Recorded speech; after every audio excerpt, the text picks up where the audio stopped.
The wind tore across the plains like a restless ghost, carrying the scent of dust, pine, and distant rain. In the fading light of the frontier town of Red Hollow, a lone horse kicked up dry dirt as its rider Colton Hayes slowed to a walk. His eyes were shadowed by a wide-brimmed hat, weathered and sun-bleached, but the determination in his jaw betrayed a man who had already made up his mind. He didn't know what awaited him in Red Hollow, only that it was a place where choices carried weight, and the past refused to remain buried. Inside the dimly lit saloon, Amelia Winters, a young woman with fiery auburn hair and eyes that seemed to hold every sorrow she'd endured, scrubbed the counter. The room smelled of whiskey and pine smoke. The low hum of a piano accompanied the murmured voices of patrons who had long ago grown immune to trouble. Until tonight. Her fingers trembled slightly as she stacked glasses, for she had sensed the storm before it arrived. The door creaked, and she instinctively looked up. Colton entered, his boots clicking on the worn wooden floor, and the room seemed to hush. He wasn't an outlaw, not entirely, nor was he a stranger. There was a history in his gaze that suggested both guilt and courage, and Amelia felt it, as though she'd been waiting for him without knowing it. Their eyes met across the room, and something unspoken passed between them, an unacknowledged connection forged in shared grief and danger. Before either could speak, the sound of pounding hooves shattered the fragile calm. A gang of outlaws, the Morgan brothers, had been tracking a shipment of gold that passed through Red Hollow, and they would stop at nothing to claim it. Their leader, Kane Morgan, dismounted with a cruel smile, his boots splashing mud from the rain-soaked street. "Where's the boy?" he growled at a local rancher cowering nearby. Colton's hand instinctively rested on the grip of his revolver. Amelia stepped forward, her voice quivering yet defiant. "Stay back," she cried, planting herself between Colton and the approaching danger. "You can't, he'll get you killed." Colton's eyes softened, but his resolve did not waver. "I can't just leave him," he said quietly, almost to himself. "Not this time." The tension snapped. Kane's laughter was a blade in the wind. "Looks like the cowboys finally found someone worth saving.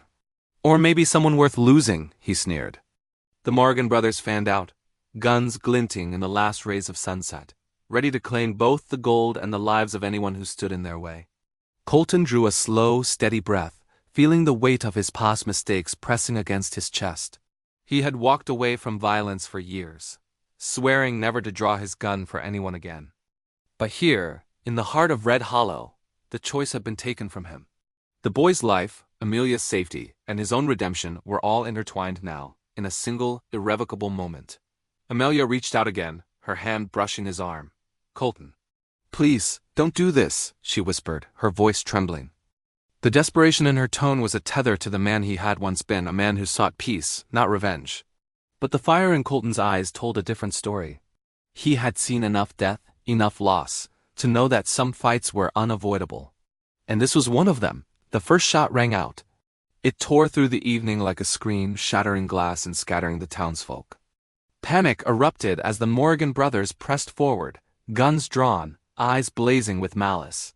Colton moved instinctively, placing himself between the threat and the people behind him, his revolver catching the amber glow of lanterns as he fired with a precise, controlled fury. Each shot carried not just intent, but years of regret and a hope for redemption. Amelia ducked behind the counter, heart hammering, but she couldn't look away. She saw the courage in Colton's stance, the fear he hid beneath his calm, and a strange, fierce admiration mingled with her terror. She had warned him, begged him to stay back, but love and loyalty had pulled him into the storm. Outside, rain began to fall in heavy sheets, washing over the streets and turning dirt into mud. The thunder of hooves and the crack of gunfire blended into a symphony of chaos. Colton's silhouette moved like a shadow of justice, every motion deliberate, every breath a testament to the man he had become and the man he was still becoming. And then, as a bullet ricocheted off the saloon door mere inches from Amelia's head, time seemed to pause. She froze, eyes wide, the world narrowing to the figure of Colton facing impossible odds. His gaze flicked toward her, a silent promise passing between them. "I'll protect you. I won't let them take you. Not tonight." The camera of the mind lingered on that moment, the storm above, the rain-soaked street, the fear, the love, and the impending danger. And as the Morgan brothers closed in, guns raised, the screen faded to black, leaving the audience holding their breath. To be continued. Thank you for watching, and don't forget to follow for the next part of the story. Here's part 2 of our Wild West story. If you missed part 1, go check it out first, the link is in the description. The rain hammered Red Hollow in relentless sheets, turning the streets into rivers of thick, clinging mud. Inside the saloon, the echo of gunfire had finally faded, leaving behind an uneasy silence, broken only by the distant rumble of thunder. Colton Hayes crouched behind the bar, his revolver still gripped tightly in his hand, his eyes scanning every shadow, every corner. He was bruised, soaked to the bone, and utterly exhausted, but every ounce of him refused to surrender. He knew that out there, somewhere in the downpour, the Morgan brothers were regrouping. They would strike again, and soon. Across the room, Amelia Winters clutched a small kerchief in her hands, desperately trying to calm the trembling of her fingers. Her heart was still pounding in her chest from the bullets that had whizzed past her mere moments ago. She'd seen fear before, living in a town like this, but she'd never witnessed such raw, unthinking courage. Colton had thrown himself directly into danger without a second's hesitation, completely ignoring her desperate cries for him to stay back, to save himself. It angered her and terrified her in equal measure. She wanted to shout at him, to demand that he care for his own life, but she couldn't. To deny the spark of something deeper she felt. The kind of powerful admiration that could easily blossom into love even amidst chaos. Colton rose slowly from behind the bar, water dripping from the brim of his hat and the hem of his long coat. Mud streaked his face, mixing with the grime of the fight. "Amelia, stay close," he said, his voice low but firm, cutting through the sound of the rain. "I won't let them touch you." She stepped toward him almost instinctively, the fear in her chest warring with an undeniable need to be near him.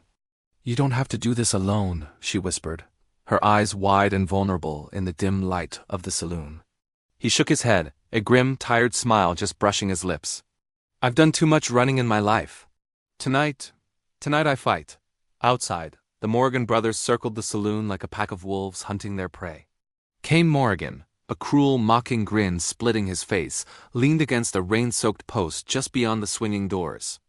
"Thought you could hide behind the girl, cowboy?" he called out, his voice carrying easily over the storm. We'd see how brave you are when you can't even stand without her in your way." Colton's gaze hardened into steel. "You won't touch her," he growled back, his voice a low promise. "Not tonight." The first of the brothers charged, his boots splashing through the mud as he ran toward the saloon door. Colton fired twice, the shots echoing like cracks of thunder. The man was struck squarely in the chest and fell back into the mud. Another brother screamed in rage, drawing a bead on the saloon's main entrance. Amelia's breath caught in her throat. Without thinking, she lunged forward, pulling the heavy wooden door shut just as a bullet shattered the wood right beside her head. "Colton!" she cried out, her voice raw with terror. Without thinking, she lunged forward, pulling the heavy wooden door shut just as a bullet shattered the wood right beside her head. "Colton!"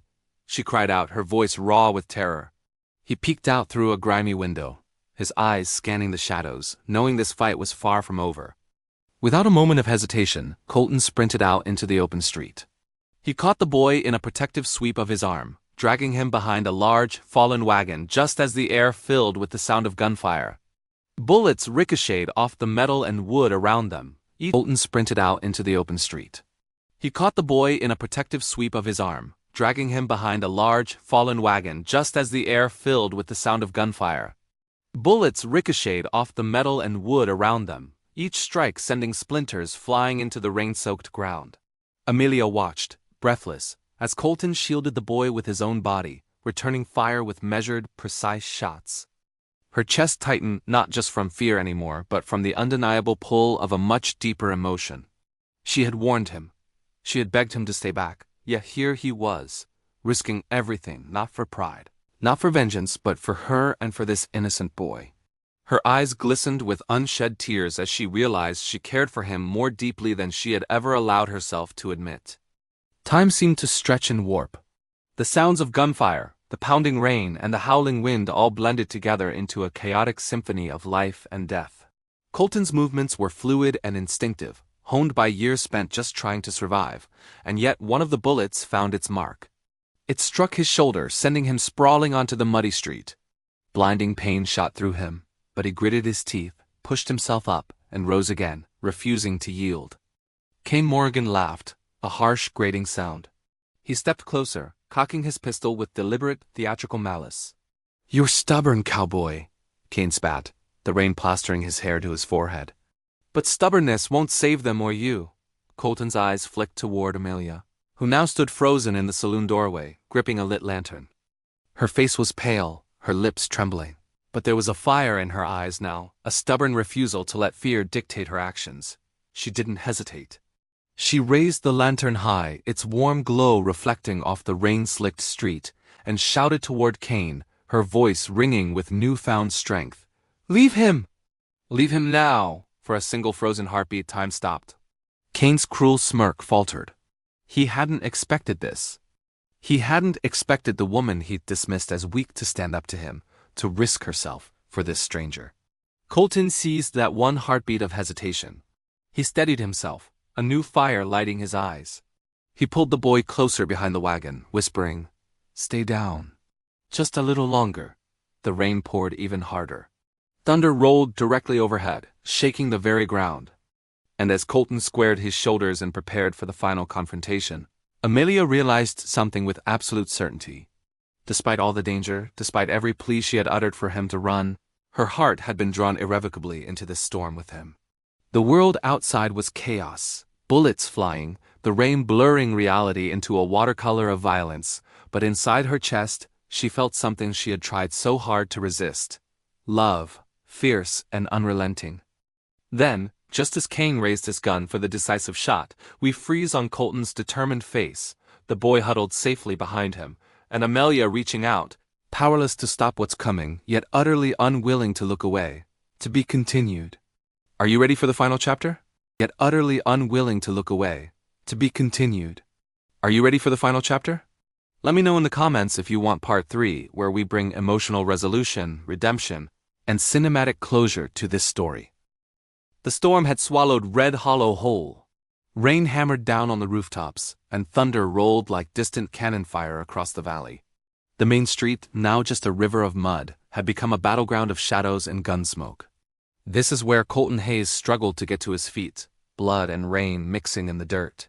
Just a few feet away, Kane Morgan stepped closer, his boots splashing through the deep puddles. The glint of steel in his hand held a deadly purpose. The wind, whipping through the alleyways, carried his cold, cruel chuckle as he leveled the barrel of his gun right at Colton's chest. "You should have stayed out of my business, cowboy," Kane hissed, his voice a low snarl that cut through the noise of the storm.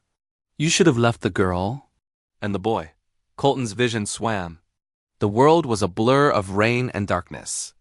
His shoulder felt like it was on fire, a searing pain that shot through his whole body. But when he spoke, his voice was surprisingly steady. "You hurt innocent people, Kane. That ends tonight." Behind him, huddled low against the wall of the general store, was the young boy he'd just saved, Evan. The boy was trembling, his small hands clinging to the back of Colton's drenched coat as if it were the only lifeline in the world. And just beyond them, frozen on the saloon porch, stood Amelia Winters. The lantern she held trembled in her hand, its flickering light casting dancing shadows on her face. Rain soaked her hair, plastering it to her skin, and her dress was heavy with water. Her eyes were wide with a terror so deep it was paralyzing. But there was something else in them, too.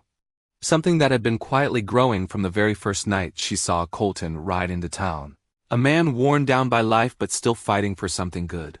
Kane took a step closer, steadying his aim. The metal of the gun was cold and unforgiving. "Last words, cowboy?" Colton took a breath, a ragged, rattling sound that was lost in the roar of the wind. He said nothing. He just stared back defiant, but Amelia couldn't stay silent a moment longer. The fear that had held her hostage, that had rooted her to the spot, suddenly broke. It was replaced by a force she could no longer contain, a fierce, protective wave that crashed over her. "Stop!" she screamed. Her voice wasn't just a cry. It was a crack of lightning, sharp and clear, slicing through the storm. She stumbled down the wooden steps of the saloon, raising the lantern high, its light a beacon in the chaos. "Kane, look at me!" Kane paused. He looked more annoyed than threatened, but he was curious. His cold eyes shifted from Colton to her. "You again? You think I won't shoot in front of your pretty face?" Amelia ignored the insult. She didn't even flinch. She just kept moving forward, stepping off the boardwalk and into the thick mud. Her boots sank with each step as she walked right into the heart of the danger, positioning herself between the two brothers still locked in their deadly standoff. "Look at what you've become, Kane Morrigan," she said, her voice ringing with a conviction she didn't know she had. "A bully with a gun. This town isn't afraid of you because you're strong. They're afraid because you've forgotten how to be a man." Kane sneered, a twisted, ugly expression on his face. "Spare me your righteous speeches, sweetheart." But Amelia kept walking, closing the distance between them. Her own heartbeat was a frantic drum in her ears, loud and deafening. But something else was rising inside her, something hot and fierce. It was more than just courage. It was protectiveness. It was love. "Colton Hayes," she said, her voice softer now but no less powerful, "has shown more kindness in one night than you've shown in your entire life." Kane spat into the mud at his feet. Kindness? He's nothing but a drifter with a broken past. "And yet," she whispered, her words hanging in the rain-soaked air, "he's the one standing between you and a boy who never did you any wrong." Kane's jaw tightened. For a fraction of a second, the gun in his hand wavered. Just slightly. Just for a single fleeting moment. But sometimes a single second is all it takes to change a life. Colton seized that moment. Ignoring the white-hot pain that tore through his shoulder, he lunged forward. He slammed his body into Kane's legs with all the strength he had left. The gun fired, its blast echoing through the street. The bullet went wild, ricocheting off a metal water trough with a sharp spark. Kane crashed to the ground with a howl of rage and surprise. In an instant, the two men were a tangle of limbs, wrestling in the mud and the dark. Colton fought with a desperate fury, his fists sinking into the muck, rain blinding them both. Kane punched back, his knuckles finding Colton's wounded shoulder. Colton roared in agony, the pain almost making him black out. Amelia gasped and rushed forward, a desperate cry on her lips. She had to help him. She had to do something. But just as she took a step, a small hand grabbed her arm, holding her back.